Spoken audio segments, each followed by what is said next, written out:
Pemirsa, pengurus tim penggerak PKK bersama Dharma Wanita Persatuan DWP Aceh membagikan paket sembako untuk puluhan pemulung di TPA Gampung Jawa pada Kamis 5 Desember 2024. Kegiatan ini digelar dalam rangka memperingati Hari Ibu ke-96.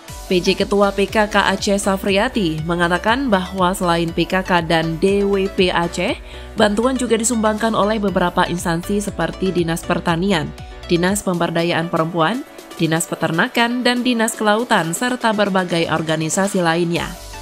Safriati juga menyarankan agar pemulung di Kampung Jawa mengaktifkan bank sampah sebagai solusi untuk menyimpan dan meminjam dana darurat guna membantu meningkatkan taraf hidup mereka dari segi ekonomi dan kesehatan. Salah satu penerima bantuan, Juwairiyah, 40 tahun, mengungkapkan rasa syukur atas sembako yang diterima karena dapat meringankan kebutuhan sehari-hari. Ramadan, 38 tahun, juga menyampaikan terima kasih dan berharap ada perhatian serupa dari pihak lain. Paket sembako yang dibagikan berisi beras 5 kg, buah-buahan, ikan, telur, minyak goreng, kain sarung, peralatan kebersihan, dan peralatan mandi. Dari Banda Aceh, Tim Liputan Aceh TV melaporkan.